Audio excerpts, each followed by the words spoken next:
Hi, I'm Art Kaplan at the Division of Medical Ethics at NYU's Grossman School of Medicine. Should you ever be forced to reproduce against your will?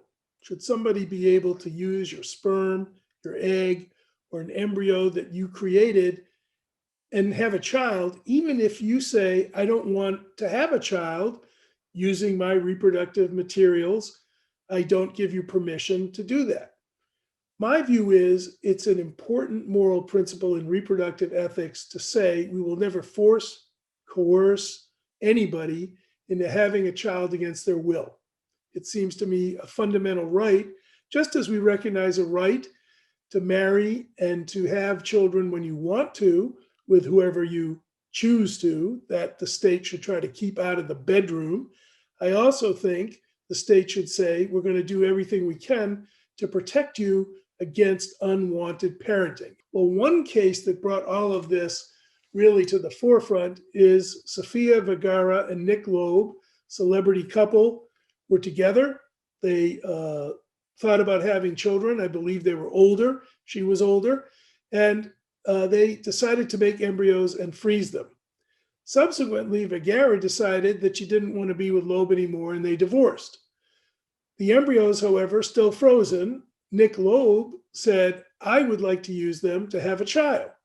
Vergara said, no, I don't want to have a child with you, even if it's using this embryo that I did create willingly with you at one time.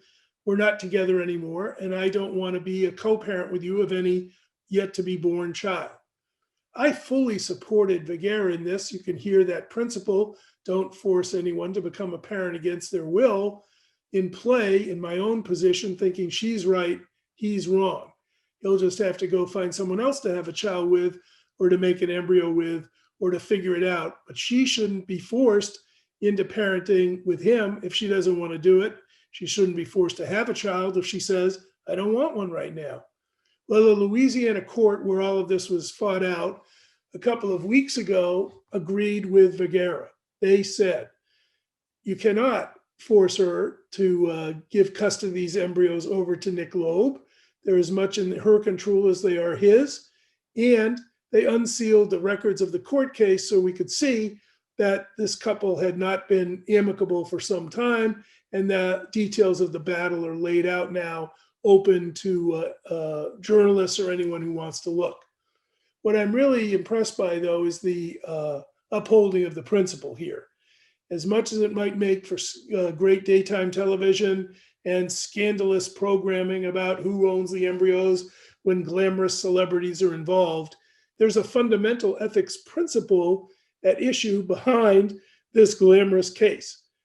We shouldn't let people be forced into reproduction as new technologies appear, even cloning, that might let you do that using a cell or biological material to make a person when you aren't even aware of it.